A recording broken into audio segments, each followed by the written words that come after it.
I'll be honest with you.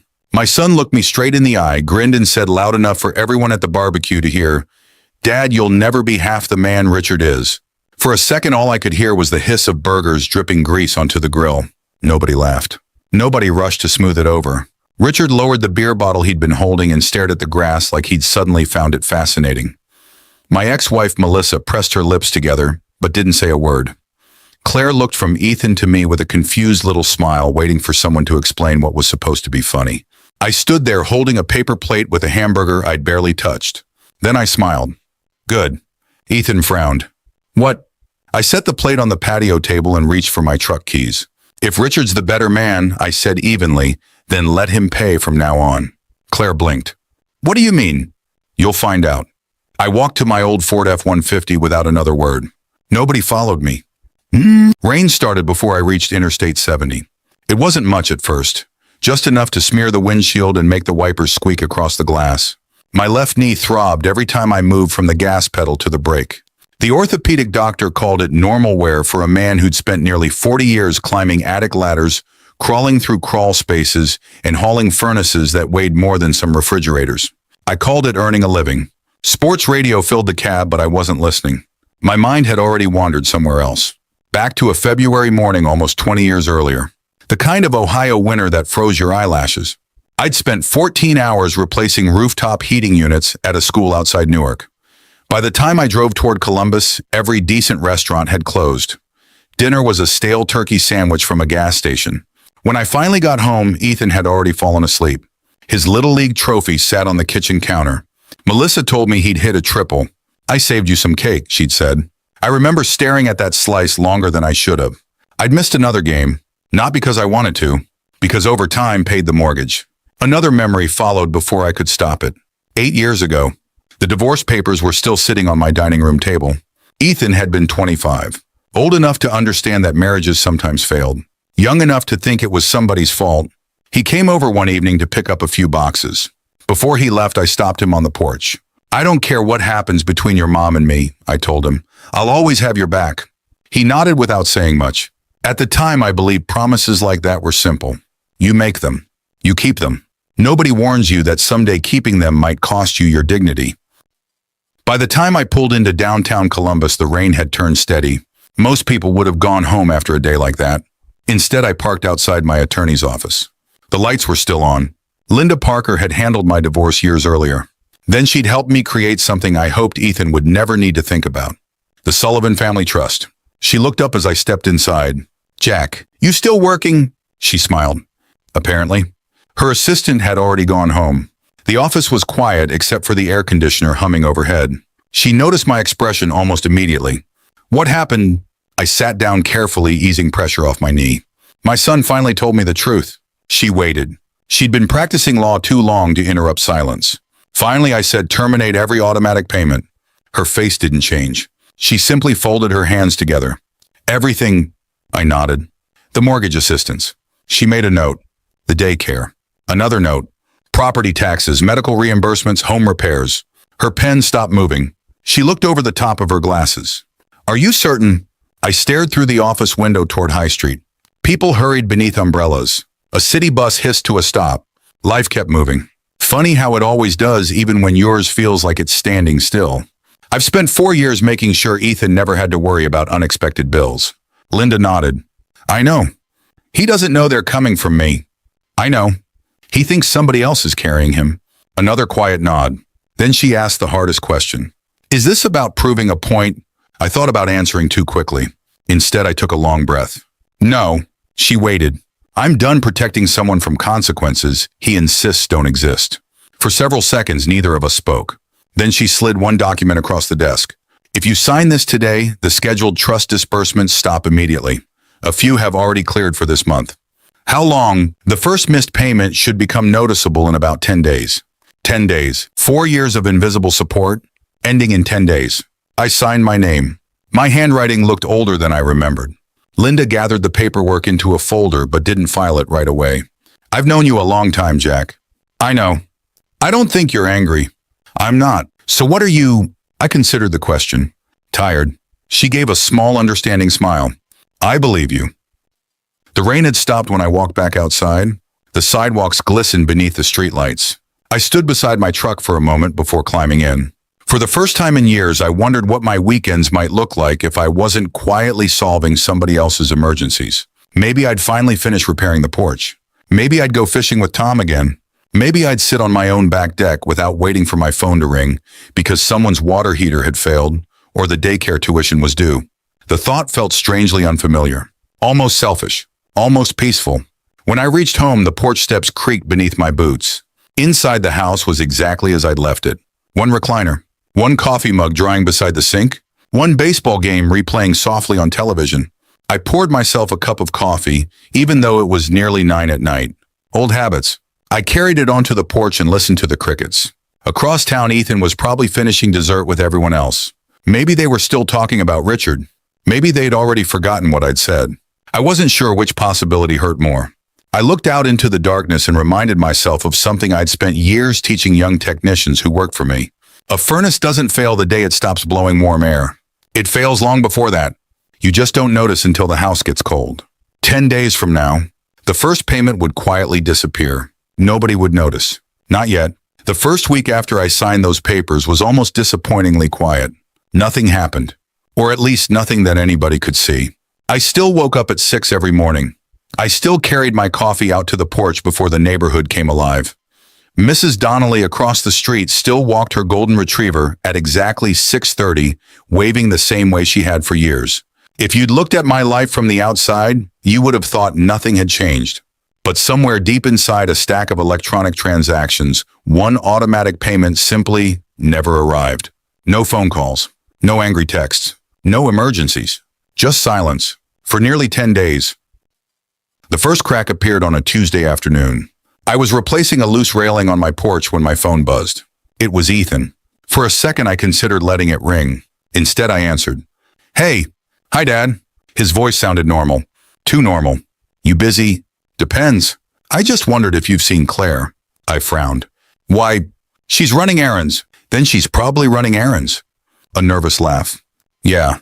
He hesitated. You ever have problems with daycare billing? I kept driving the screw into the railing. What kind of problems? They emailed Claire saying this month's tuition hasn't been paid. They make mistakes sometimes. That's what I figured. You call them, Claire's handling it. I'm sure it'll get sorted out. Another pause. Yeah, probably. We hung up less than a minute later. He never asked me for money. He never mentioned the trust, because he still didn't know it existed. 3 days later, another payment quietly failed to arrive. This time it was larger. The supplemental mortgage payment. That Friday afternoon, Claire opened the mailbox. Ethan, he looked up from his laptop. What? Did you miss a mortgage payment? He frowned. No, she held up the envelope. It says we're short. He stood and took the notice. I've got automatic withdrawals. So why would they send this? I don't know. Claire watched him read the letter twice. You should call the bank. I will. Instead, he called Richard. I didn't hear that conversation until much later. Claire told me about it months afterward. She said Ethan put the phone on speaker while she made dinner. Richard answered after 3 rings. Hey, buddy. Richard, we got some kind of mortgage notice. Oh, they're saying we're behind. You know anything about that? A short silence. Then Richard chuckled. Probably some paperwork delay. You sure? Absolutely. I'll make a few calls. I've got a commercial closing Thursday. So, give me a couple days. Ethan relaxed almost immediately. Okay, Claire didn't. Ohio summers have a way of sneaking up on you. 1 week you're opening windows at night. The next you're sweating before breakfast. 3 weeks after the barbecue, Columbus hit 94 degrees. Humidity thick enough to chew.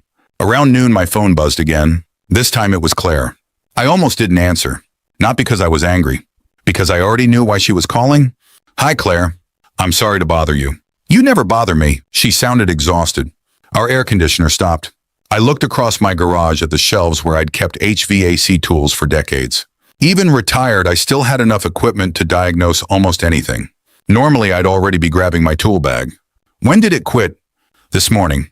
The fan running? Yes. Cold air. No, she sighed. It's 86 degrees inside. I closed my eyes. Little Lily hated the heat. I remembered that. Did you call anyone? One company came already. And they quoted $2,480. I knew that number wasn't outrageous. Compressors weren't cheap anymore. Still, it wasn't money they had sitting around. Claire lowered her voice. Ethan said maybe you could look at it. There it was, the request I'd been expecting. I rested one hand on my workbench. I'm retired. I know. I'm sorry. She sounded embarrassed. I just thought, I understand. She waited. So did I.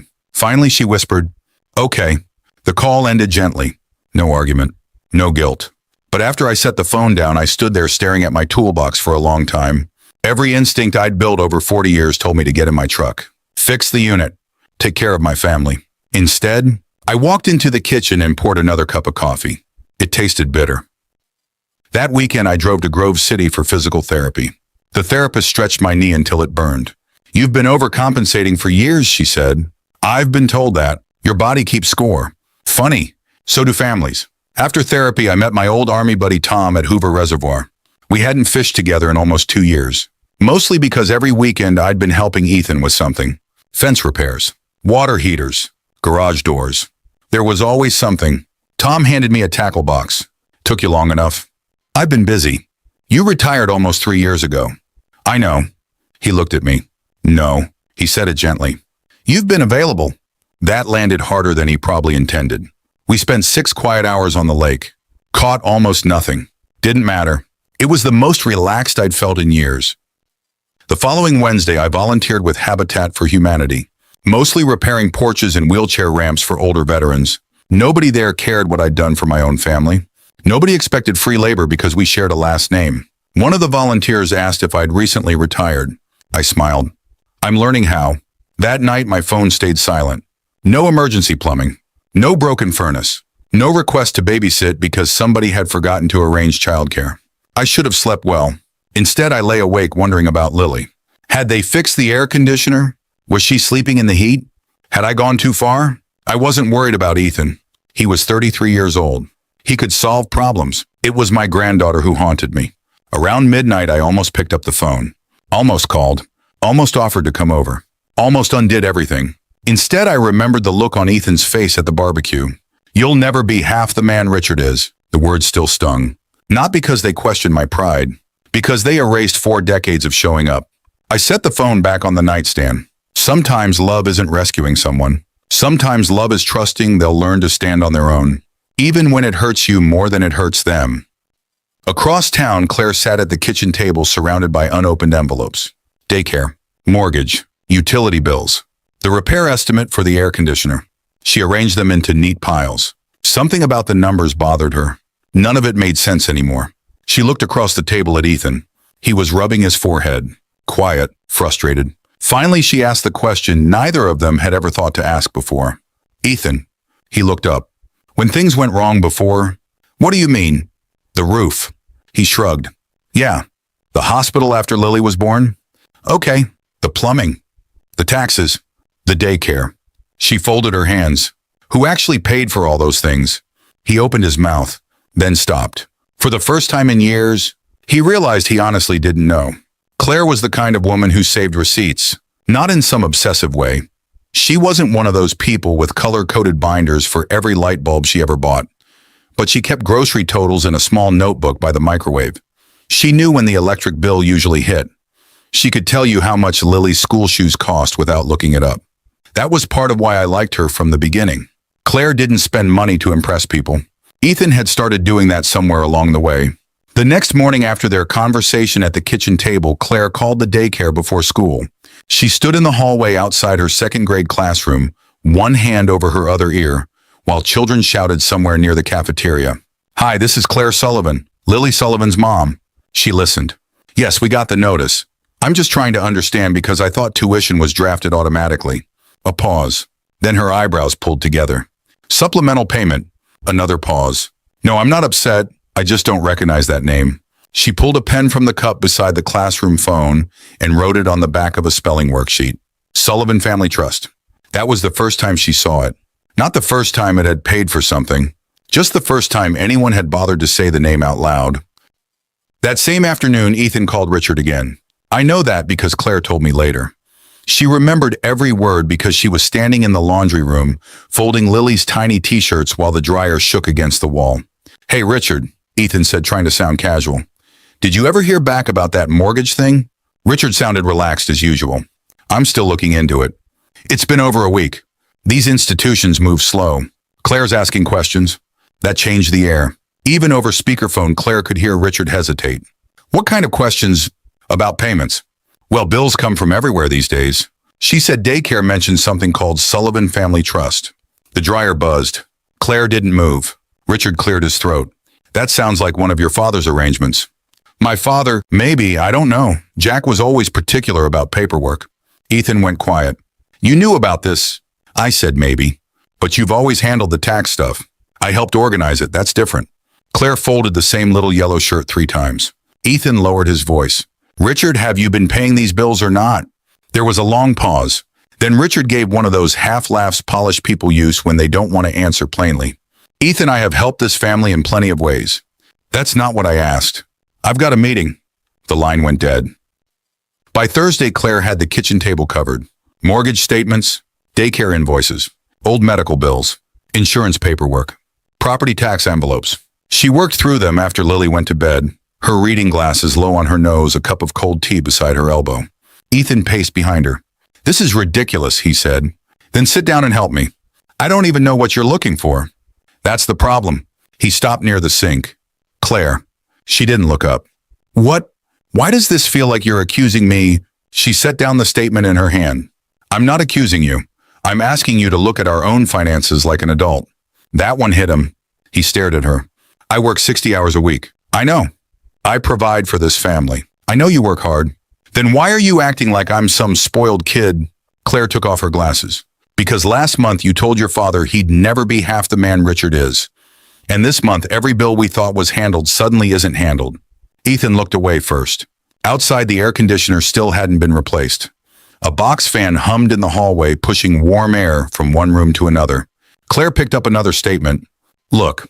She turned it toward him. On the mortgage ledger, every month showed their regular withdrawal. Then another smaller amount. Same date. Same label. Sullivan Family Trust. Ethan stepped closer. That can't be, Dad. Why not? Because he would have said something. Would he? That shut him up. Because even Ethan knew the answer. Meanwhile, my life got quieter. Not happier exactly. Quieter. I fixed 2 more boards on the porch. I finally replaced the rusted mailbox post I'd been meaning to deal with since spring. On Saturday morning, I drove to a small diner near Westerville, where Tom liked the biscuits and gravy, even though his doctor had warned him about both. He slid into the booth across from me and studied my face. You look better. I look the same. No, you look like a man who stopped carrying a refrigerator up the stairs. I laughed despite myself. The waitress poured coffee. Tom waited until she left. Your boy called once, and he asked if I stopped helping somehow. What did you say? I stirred my coffee slowly. I haven't answered yet. Tom leaned back. Jack. I know. You don't owe him a courtroom presentation. No, but you owe yourself the truth. I looked out the window at cars passing along State Street. The truth won't make me feel better. No, he said, but lies keep charging interest. That was Tom. He could make a fishing trip sound like a sermon if you let him. That evening, Ethan finally texted me. No apology. No explanation. Just one sentence. Did you stop helping somehow?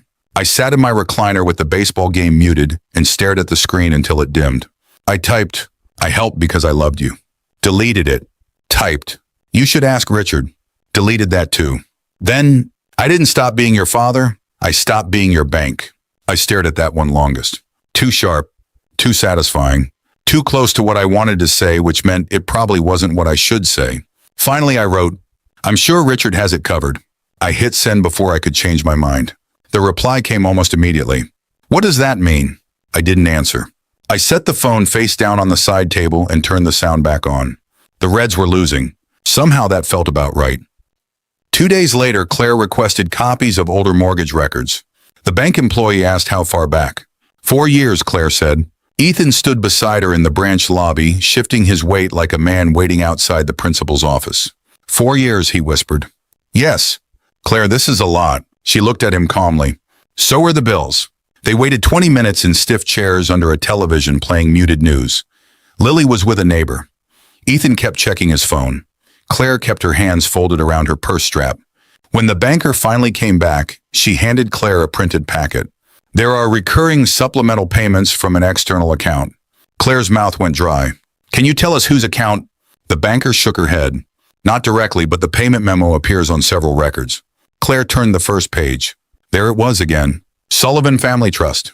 Ethan took the packet from her and flipped through the pages faster and faster. Every month. Every year. Quiet, steady, and visible.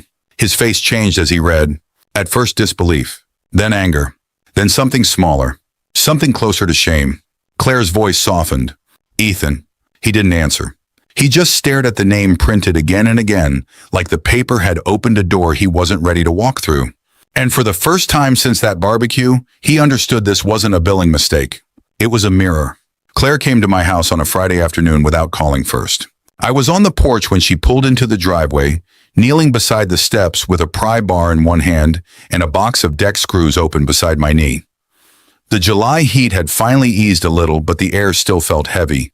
A cicada buzzed from the maple tree near the curb, loud enough to drown out the traffic 2 streets over. She sat in her car for a moment after turning off the engine. I could see her through the windshield, both hands on the wheel, head lowered.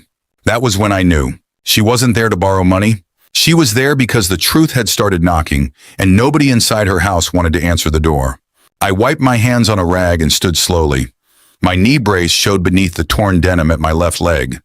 I usually kept it hidden, not out of pride exactly, but because people look at a brace and start talking to you like you're already halfway gone. Claire stepped out holding a folder against her chest. Hi, Jack. Hi, sweetheart. Her mouth trembled a little when I said that. I'm sorry for just showing up. You don't need an appointment to come here. She glanced at the porch boards. I can come back. If you do, these steps will still be ugly. A small laugh slipped out of her. Not much, just enough to break the stiffness between us. I opened the front door. Come inside, it's cooler. My house wasn't fancy. It never had been. A brown recliner near the window. A bookshelf full of manuals, old baseball books, and framed pictures of Ethan growing up. One photo of Lily at 2 years old sat on the mantel holding a melting popsicle and grinning like she'd discovered fire. Claire noticed it right away. She walked over and touched the edge of the frame. She still makes that face. I know. You do. I smiled. Claire, I may not talk much, but I do pay attention. That one landed between us heavier than I meant it to. She lowered her eyes. I think we've missed a lot. I nodded toward the kitchen table. Sit down. She did. I poured 2 glasses of iced tea, mostly to give my hands something ordinary to do. When I set hers down, she still had both palms pressed flat against the folder she'd brought. Did Ethan come with you? I asked. No. Does he know you're here? She shook her head. He thinks I'm at Target. That's a dangerous place to be with a teacher's paycheck. She smiled faintly, then took a breath. Jack, I need to ask you something. I sat across from her. All right. She opened her folder and pulled out photocopies from the bank. The label was circled in blue pen. Sullivan Family Trust. Is this you? For years, I'd imagined that question coming with anger. Or accusation. Or maybe Ethan slamming papers onto my table, demanding to know why I had made him look foolish. But Claire asked quietly, like someone afraid the answer might hurt more than the confusion. Yes, I said. She stared at me. All of it? Most of it? What does most mean? I stood and went to the small cabinet beside my desk. Second drawer, left side. A man can hide the truth from people, but he usually still knows exactly where he put it. I took out a thin manila folder and a black USB drive. When I returned to the table, Claire's face had gone pale. I didn't bring this out to shame anybody, I said. Then why did you keep it? Because someday I thought I might need to prove I wasn't crazy. She looked down. I slid the folder toward her. Inside were copies of payments, mortgage supplements, daycare tuition, property taxes, emergency plumbing after the downstairs bathroom flooded, a roof repair from the spring storm 2 years back, several invoices from my old company all marked the same way, paid internal account. Claire turned each page slowly. She didn't cry at first. That came later. At first, she just looked stunned, like her mind was refusing to let the numbers become real. This was $4,000, she whispered. The roof. Ethan said Richard helped with that. I know. Her eyes lifted. You knew he said that. I suspected. Why didn't you correct him? I looked toward the window. Outside, a squirrel ran along the fence rail. At first, because it didn't matter. The roof got fixed. Lily stayed dry. That was enough. And later, I rubbed my thumb along a nick in the table. Later, I guess I got used to being invisible. Claire pressed her lips together. Then she turned another page. The color drained from her face. Oh my God, I didn't have to look. I knew which one it was. Riverside Methodist Hospital. Emergency C-section. Complications. 2 nights in recovery. A bill that had scared Ethan so badly he stopped answering calls from unknown numbers. Claire put one hand over her mouth. You paid this. The trust paid it. Jack. I looked at her then. I wasn't paying because I wanted credit. I was paying because I loved my granddaughter. Her shoulders folded inward. For a moment she looked younger than 31, like one of her own students trying not to cry in front of the class. I thanked Richard, she said. Her voice broke on his name. I made him dinner. I hugged him. I told him I didn't know what we'd do without him. I didn't answer. There are some humiliations a person has to set down themselves. Claire wiped her cheek hard. Did Melissa know? No. Did Richard? He knew enough not to ask too many questions. She gave a bitter little laugh. That sounds like him. I pushed the USB drive closer. Digital copies are on there. Payment history, attorney letters, receipts, nothing edited, nothing dramatic. She stared at it. Why are you giving this to me? Because you asked the right question. She looked confused. What question? You asked who actually paid, not who looked generous. That was when she finally cried. Not loudly. No scene. Just tears sliding down her face while she sat at my kitchen table with 4 years of my quiet life spread out between us. I wanted to comfort her. I also knew I had to let her feel it. So I stayed still. That evening, Ethan called his accountant. He did it from the driver's seat of his SUV in the grocery store parking lot because Claire had come home with the USB drive and placed it on the counter without saying a word. At first, he didn't believe her. Then he didn't believe the documents. Then he said, I need to talk to Mark. Mark Allen had handled their taxes for years. Recommended by Richard, naturally. Ethan called him 3 times before Mark picked up. I never heard the call directly, but Ethan told me later. His voice shook when he repeated it. Mark, he said, I need to know what the Sullivan Family Trust is. There was a pause. Then Mark sighed. That's your father's trust. My father's, yes. How long has it been paying things for us? Another pause. Ethan, you really need to ask your father. How long? Several years. Ethan sat there gripping the steering wheel. People walked past with carts full of groceries. A teenage employee gathered stray carts near the entrance. The world kept doing ordinary things while his version of it came apart. Did Richard know? Mark hesitated too long. That was answer enough. Ethan ended the call. For a while he just sat in the dimming light with both hands on the wheel. Then he bent forward until his forehead touched the top of it. And for the first time in years, my son cried alone, where nobody could thank the wrong man for it. The invitation for Lily's 5th birthday arrived 3 days later. Claire texted me instead of calling. Lily would really like you to come. 3 o'clock Saturday. Just family. Nothing more. No apology. No explanation. Just an invitation. I looked at the message for a long time before replying. I'll be there. Saturday afternoon couldn't have been more Ohio if it tried. Blue sky. A few lazy clouds. Kids riding bicycles down the street. Someone 2 houses over mowing a lawn that probably didn't need mowing. I parked my old F-150 at the curb and sat there for a moment with the engine off. For years I'd walked into family gatherings wondering what needed fixing. A leaking faucet. A broken fence. Some unexpected bill? This was the first time I'd shown up with nothing to repair. Just a birthday present wrapped in yellow paper. Lily spotted me through the front window before I reached the porch. Grandpa! She threw the front door open and ran into my arms. Careful with my knee. Always careful. She'd somehow learned that without anyone teaching her. You came, I wouldn't miss your birthday. She leaned close and whispered, Mom made chocolate cake. Then I'm definitely glad I came. She giggled and pulled me inside. The house looked different. Not physically, emotionally. The television was off. No music played. Conversation stayed low. Melissa greeted me first. Hi, Jack. Hi. She looked like she wanted to say something else. Instead, she stepped aside. Richard stood near the kitchen island wearing a pressed golf shirt and holding a glass of iced tea. He smiled politely. Jack. Richard. Neither of us offered a handshake. Neither of us needed one. Ethan appeared from the hallway carrying a tray of paper plates. Our eyes met. For the first time in months, he looked away first. The party itself felt surprisingly normal. Lily opened presents. The grandchildren from Claire's sister chased balloons around the backyard. People talked about baseball rising grocery prices and whether Ohio State would finally have another championship season. For almost an hour, nobody mentioned money. I almost believed they wouldn't. Then Richard stood and lightly tapped his glass with a spoon. If I could have everyone's attention, Conversations faded. He smiled the way successful brokers always seem to smile. Comfortable. Confident. I just wanted to say how proud I am of this family. Melissa smiled at him. Claire didn't. Richard continued. We've all made sacrifices over the years. He lifted his glass. And that's what family does.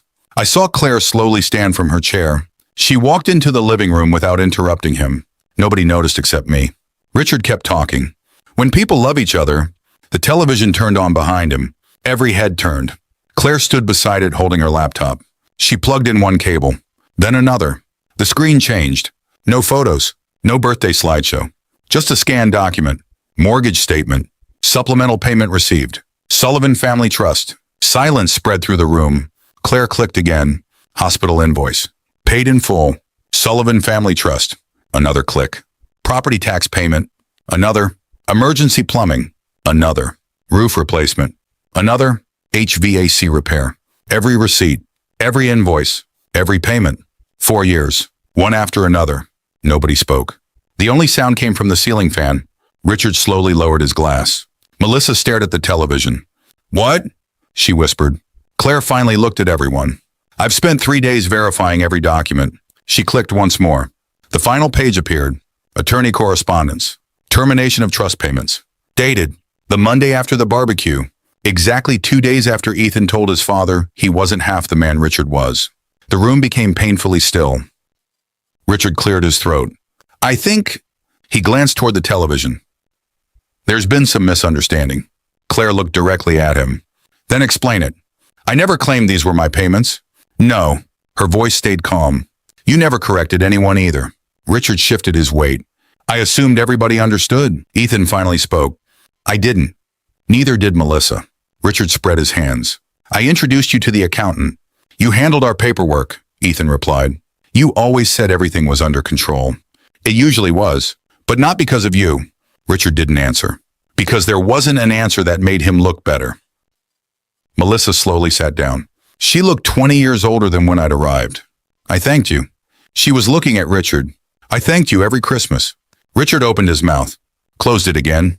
Melissa turned toward me. Jack. Her voice cracked. I thought. I know. No. Tears filled her eyes. I never asked. She covered her mouth. I never once asked where any of it came from. I shook my head gently. It's over. No. She wiped her face. It's not. Then Ethan stood. I'd seen him nervous before. Job interviews. His wedding. The day Lily was born. I'd never seen him look this broken. He walked across the room until we were only a few feet apart. Everyone else disappeared. He looked like the little boy who used to wait by the front window for my truck headlights after late jobs. I'm sorry. Barely louder than a whisper. I didn't lose my father that day. His eyes filled. I threw him away. Nobody moved. I took a slow breath. I never stopped loving you. He nodded, crying openly now. I know. I just stopped paying to be disrespected. His shoulders shook. I deserve that. No. I placed one hand on his shoulder. You deserve the chance to become the man I always hoped you'd be. He wrapped both arms around me. Not quickly, not dramatically. Just like a son who'd spent weeks carrying something too heavy to keep holding. Across the room, Claire quietly wiped away tears. Melissa looked down at her hands. Lily didn't understand everything that had happened. She only smiled because Grandpa and Daddy were hugging again. Sometimes, children recognize healing before adults do. Richard picked up his car keys from the kitchen counter. Nobody stopped him. Nobody argued. Nobody asked him to stay. He paused at the front door, looked back once, then quietly walked outside. No slammed door. No speech. Just the sound of his car starting a minute later. By the time the engine faded down the street, everyone in the house understood that respect had finally found its way back home. 6 months passed faster than I expected. The first Saturday in January, I walked onto my porch with a steaming mug of coffee, just like I had every morning for years. The porch still creaked beneath my boots. The old wind chime Melissa had bought decades ago still rattled whenever a cold breeze came through. My left knee still complained before the weather changed. Some things I've learned never really leave you. And honestly, I'm grateful they don't. They remind me where I've been. The biggest difference wasn't my house. It wasn't my retirement. It wasn't even my bank account. It was the sound of another pickup truck pulling into my driveway every Saturday morning around 8. Ethan's. His truck wasn't nearly as fancy as the SUV he'd traded in. That surprised me the first time I saw it. When he climbed out carrying a cardboard tray with 2 coffees, he caught me looking. "What? You sold the SUV?" He shrugged. "Didn't need it." "I thought you liked it." "I liked what I thought it said about me." He handed me a coffee. Turns out it wasn't saying anything worth hearing. We sat on the porch in comfortable silence.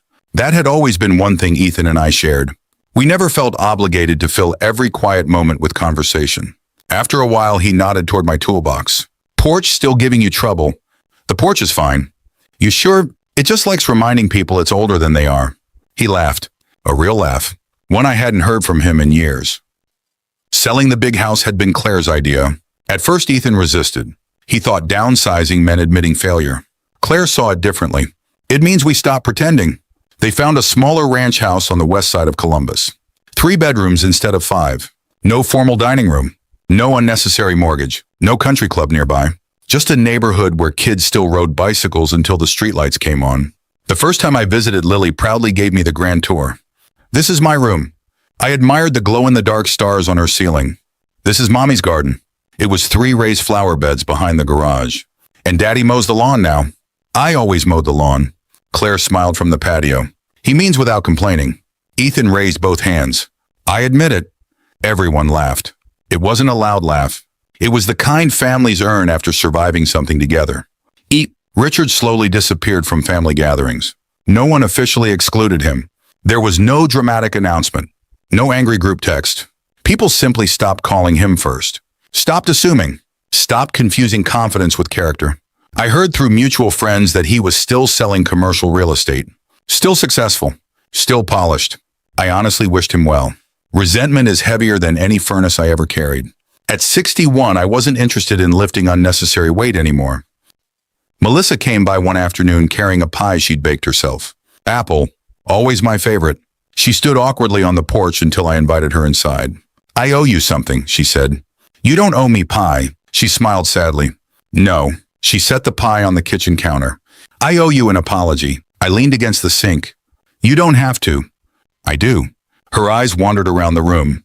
I spent years believing the story that made my life easier. I didn't interrupt. "I should have asked more questions." She swallowed. "I should have defended you when Ethan compared you to Richard. I could have defended myself." "That's not the point." She was right. It wasn't. After a long silence, I cut 2 slices of pie. We ate at the kitchen table where we'd once helped Ethan with algebra homework. Nobody tried to rewrite history. Some mistakes don't disappear. They simply become places where people choose to do better.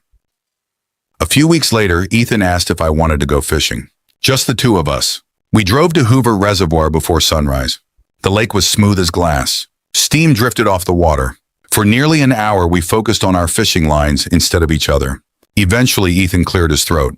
"Dad, yeah. Can I ask you something?" "Go ahead." He stared across the water. "Why didn't you ever tell me?" I already knew what he meant. "About the trust." He nodded. "About any of it." I reeled my line in slowly before answering. "When you were little, did you ever thank the furnace for keeping the house warm?" He frowned. "No. You just expected it to work." "I guess. That's how I saw helping." He looked down. "But I should have known." "Maybe. I would have treated you differently." I smiled gently. "I wasn't helping, so you'd treat me differently." The line between us went quiet again. A flock of geese crossed overhead. Finally, Ethan said, "I don't know if I'll ever forgive myself." I shook my head. "Don't waste your life trying to repay me." He looked over. "Then what do I do?" "Take care of your family." "I will." "And when Lily grows up?" He waited. "Teach her that the people who love you the most aren't always the loudest people in the room." He nodded slowly. "I will." A few days later, Lily came running across my yard carrying a school project. "Grandpa, what have you got there?" She held up a piece of construction paper covered in crayons. "My teacher said we have to draw a hero." "Oh!" She turned it around. There was a little stick figure wearing a baseball cap beside an old pickup truck. The truck had 4 wheels that were much too big. I smiled. "That's a nice truck." She giggled. I couldn't draw all the rust. I laughed harder than I had in a long time. Then she wrapped her little arms around my waist. "Children don't care about trust funds, or mortgage statements, or who paid hospital bills. They remember who showed up, who listened, who made them feel safe." As I hugged my granddaughter, I realized something. Almost nothing in my life looked different than it had 6 months earlier. My knees still hurt. My truck still had well over 200,000 miles on it. The porch still creaked every morning. The coffee still tasted best outside, but one thing had changed. When Ethan hugged me goodbye now, I knew he was hugging his father. Not the man who quietly paid his bills, just his father, and somehow, that was worth more than every dollar I'd ever spent. Growing older has taught me that helping the people you love is a privilege, but allowing kindness to become an expectation can quietly damage even the strongest relationships. Sometimes the most loving thing you can do is step back and let the truth speak for itself. If this story reminded you of someone in your own life or taught you something worth remembering, I'd be honored if you shared it in the comments. Thank you for spending this time with me, and I hope you take good care of yourself and the people you love.